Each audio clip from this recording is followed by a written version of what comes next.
President Trump's comments have caused quite the stir, and that is an understatement.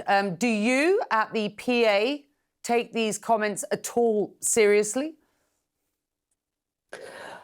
Good evening, Becky. Yes, it's very worrying and of utmost concern to us. And we're shocked by the statements.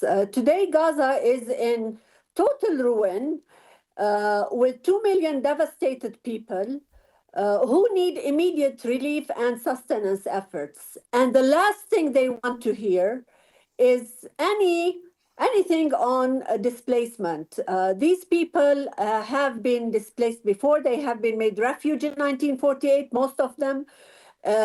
Most of them have been displaced within Gaza throughout the various wars that were undertaken by Israel on Gaza. And the last thing they want to hear is displacement. If President Trump wants to create a Riviera, then let it be with Palestinians in their homeland, in their land of their ancestors. We have tried refuge before, we have tried displacement before, and it will not happen again. We have said it over and over, the Palestinian leadership, our president. People have made it very clear that we will not leave our land. And the best reflection of that is the tsunami of people trying to move from south to north Gaza upon the ceasefire taking effect. People utterly reject anything related to displacement. They want to stay in their land. They are steadfast to stay in their land and will not move. Okay. Well, I have to say that these comments, whilst shocking, are not new. And perhaps you saying you were shocked by them, I wonder whether, that's entirely true, because we have heard Donald Trump talk about Gaza being this real estate opportunity now, not just in the past year, but in his previous administrations. But what we do know is both the Jordanians and the Egyptians have said from the outset of this conflict back on October the 7th, 2023, that the movement of Palestinians out of Gaza and into both Jordan and Egypt is a red line. And they have repeated that over this weekend, writing to the Secretary of State, Marco Rubio, as we understand it, alongside other regional leaders from Saudi Arabia, from the UAE, from Qatar, for example. What sense do you have from these regional leaders about the sort of pressure they might be under from this US administration now, and what they are prepared to do in order to stop this plan going any further? I think to start with, we're very grateful for all the statements that came out from Egypt, Jordan, Saudi Arabia, other capitals all through the world.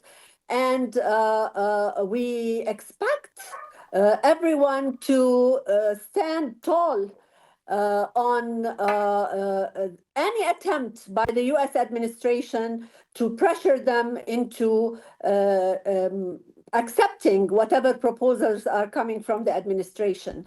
Their stand with the Palestinian people has been made very clear. And today, more than ever, we see clarity in those statements and utter rejection on the displacement. And if we stand together in the region as one voice, rejecting such moves, and if we are supported by Europe, the rest of the world, then maybe this will get to the ears of President Trump, and we will see somehow a change of the tone. You said, Becky, that you're surprised that we are shocked. We are surprised because, yes, we would have loved to see an input into the reconstruction of Gaza, but with the people, the Palestinian people in Gaza, not out of Gaza. Understood.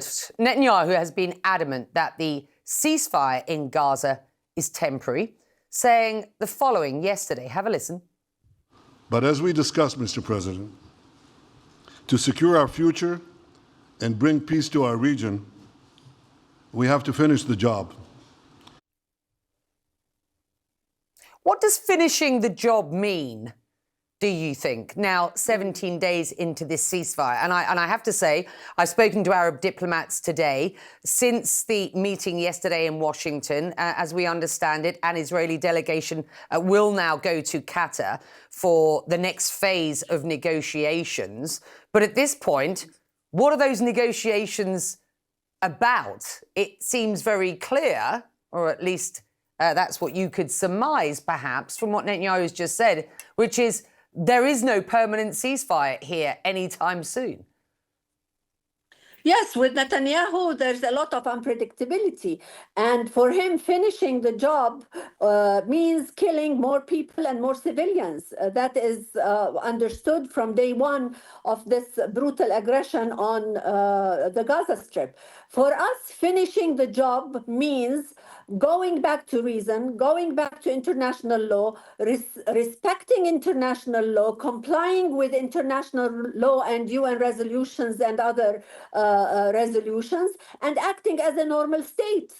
And finishing the job means that a peace path is developed whereby genuine interest from the Israeli side in that peace process is reflected in their engagement and their compliance with international law. That's what finishing the job is. Right.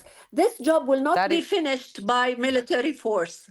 CNN's chief national correspondent, Alex Marquardt, is live in Washington. And you've been reporting, Alex, on the early reaction to President Trump's comments or plan for Gaza. What are you hearing? Yeah, Becky, I have to echo your guest in terms of the shock of what we heard last night. I think we were expecting a press conference between the Israeli and American leaders to focus on the ceasefire in Gaza, whether it would evolve from this first phase into the second phase when the war was ended and when it would end. And essentially it was hijacked by this proposal by the U.S. president to essentially take over the Gaza Strip with few details about who would do that, how it would be done, or when it would be done. And then immediately following that, Becky, I reached out to the White House for more details and a bit more clarity, which I didn't get, but a White House official simply called it a bold vision to rebuild Gaza. Now, like you, I've been speaking with Arab officials, diplomats here in Washington, as well as those who are in the Middle East. A lot of concern, a lot of anger, a lot of puzzlement, frankly. I spoke with one diplomat who immediately said that this puts the ceasefire at risk, that there's a chance that Hamas could withdraw because, of course, we're talking about the widespread displacement of about 2 million people. I think what was most extraordinary, Becky, is we saw in the middle of the night from Saudi Arabia a very forceful statement from their foreign ministry, essentially rejecting everything that President Trump had said, not naming him, but saying that they rejected any thought of annexing any Palestinian land or any displacement of the Palestinian people. And I think that says a lot that this statement came out immediately following this press conference and in the middle of the night. So I think what we're going to start seeing is more and more public resistance from many of those Arab leaders, in particular Saudi Arabia, because as you know, the main goal for President Trump in the Middle East is this normalization of ties between Israel and Saudi Arabia. One more thing to note, that in just 6 days' time, the King of Jordan is coming to Washington. I imagine he will have quite a few things to say to President Trump, because as you noted, he and the Egyptian leader, President Sisi, have both rejected any displacement of Palestinians into their countries. Becky. And as you and I have been speaking to your very point, Jordan's king has just rejected plans to remove Palestinians from Gaza and the West Bank. I put my glasses on to read this. Jordan's King Abdullah reaffirmed his rejection of any plans that include displacing Palestinians from Gaza or the occupied West Bank. This is a day after Trump's plan. He stressed the need to stop Jewish settlement activities and reject any attempts to annex lands and displace Palestinians in Gaza and the West Bank, stressing the need to establish the Palestinians on their own land. And as you say, we will hear more from Jordan's King Abdullah in 6 days' time when he is in Washington.